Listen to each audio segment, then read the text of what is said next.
We've talked about the great thinkers of ancient Greece. Now it's time to meet the builders. We're diving into a civilization that was all about pragmatism, about getting things done. A civilization that took all those lofty Greek ideas and used them to literally pave the roads of an empire.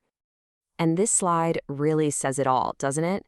While the Greeks were busy debating the nature of the ideal, the Romans were out there building the reality. They took that same marble and turned it into roads, aqueducts, and legal systems that would shape the world for centuries. They weren't just dreamers, they were the ultimate practical engineers.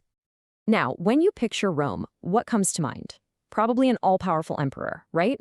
But that's not where this story kicks off. In fact, it starts with a system specifically designed to stop any one person from getting too powerful. They called it the res publica, which literally means the public thing. You've probably seen these 4 letters everywhere. SPQR. It was stamped on everything. And it stood for Senatus Populusques Romanus, the Senate and people of Rome. And that "and people" part? That is absolutely key. It wasn't just about the elites in the Senate. The ideal was that the people were a fundamental part of the Roman identity. But okay, let's be real. This republic was not some peaceful utopia. For a long time, it was a pressure cooker. You had 2 main classes, the patricians, who were the wealthy, ruling minority, and then everybody else, the plebeians. And here's the kicker. In early Rome, there were no written laws. The patricians just made up the rules as they went along. Justice was basically whatever a rich guy said it was. Well, eventually, the plebeians had enough. They staged what was basically the world's first general strike. And their demand was simple. We want to see the rules. Write it down. This incredible pressure led to the creation of the 12 tables. And you can think of this as Rome's first legal source code, etched onto bronze tablets and put right in the middle of the forum for everyone to see. All of a sudden, the law wasn't a secret weapon anymore. It was a visible, stable system. And this is where you start to see things that look, well, shockingly modern. Look at these principles. The burden of proof is on the accuser. That's just a fancy way of saying innocent until proven guilty. That's Roman. The idea that contracts have to be honored? Roman too. This legal framework was the glue that held their entire civilization together. Okay, so you've got this amazing legal system, but it's worthless if you can't defend it, right? And Rome's army, the legions, was the most organized, disciplined fighting force the ancient world had ever seen. And boy, was it about to face its greatest test against a rival empire across the sea, Carthage. And Carthage had a secret weapon, a military genius named Hannibal Barca. He did something nobody thought was possible. He marched his entire army, war elephants and all, over the freezing Alps to attack Rome from the north. He was so terrifying that for centuries, Roman mothers would tell their children, "Hannibal's at the gates." He became the literal boogeyman. At the Battle of Cannae, Hannibal didn't just defeat the Romans. He annihilated them. In one single day, he wiped out 50,000 Roman soldiers. It was the bloodiest day in Roman history. Any other power on earth would have surrendered. Done. Finished. But not Rome. This is where we see what they were really made of. In the face of utter annihilation, their true character came out. They didn't even allow public mourning. They armed slaves, raised new legions, and completely changed their tactics. Their defining trait wasn't genius or wealth. It was sheer brute force stubbornness. And it worked. They didn't just survive. They turned the tables, took the fight to Carthage, and finally defeated Hannibal.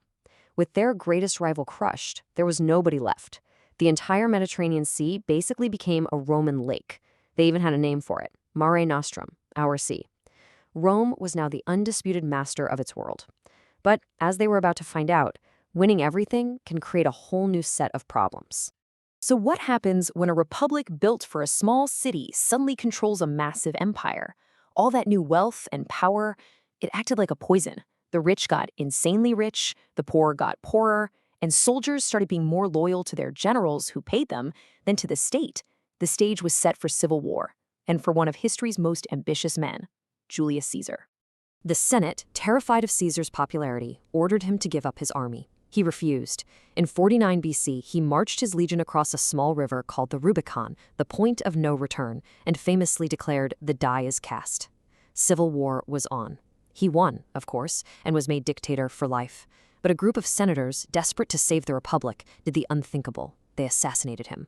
But their gamble completely backfired. It just led to more chaos, more civil war, and out of the ashes rose Caesar's adopted son, Octavian. He would take the name Augustus and become Rome's first emperor. The Republic was officially dead. And so began the Roman Empire. You'd think this would be the start of tyranny and chaos, right? Well, surprise. It was actually the beginning of the longest stretch of peace and prosperity Rome would ever know, the Pax Romana, the Roman peace. And this was the golden age of Roman engineering. The new emperor Augustus had this great line. He'd brag, "I found Rome a city of bricks and left it a city of marble." And you know what? He wasn't kidding.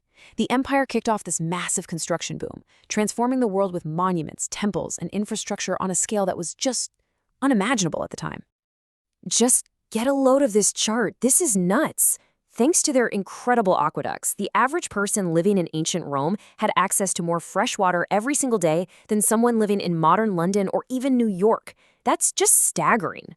For the Romans, clean, flowing water was civilization. But underneath all that marble and running water, the emperors had a very cynical formula to stay in power. They knew that if you wanted to rule a massive, potentially restless population, you had to keep them happy. The formula was simple: panem et circenses, bread and games. Keep them fed, keep them entertained, and they won't complain about losing their freedoms. And the ultimate expression of bread and games, that was the Colosseum.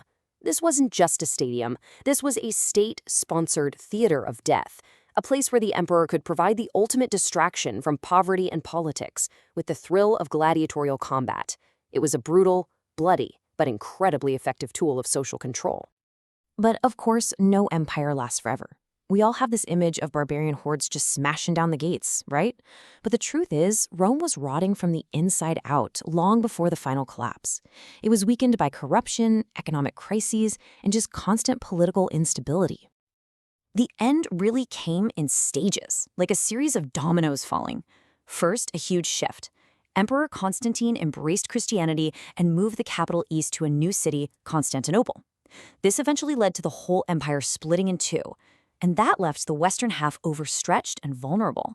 After being sacked multiple times, the final moment came in 476 AD, when the last emperor in the west, a young boy, ironically named Romulus, just like Rome's founder, was quietly kicked off the throne.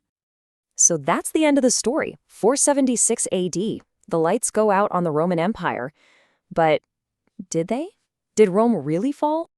Not even close. I mean, just look around you. The very letters you're using to read this, that's the Roman alphabet. The calendar on your phone, with July named for Julius Caesar and August for Emperor Augustus, Roman. The legal systems in the West that are built on principles like innocent until proven guilty, you guessed it, Roman. They even built the roads that new ideas, like Christianity, used to travel and spread across the ancient world. So in the end, yeah, the physical state of Rome died, the empire crumbled, but the idea of Rome, its blueprint for civilization, is all around us. It's the operating system still running in the background of the modern world. It is the ghost in our machine.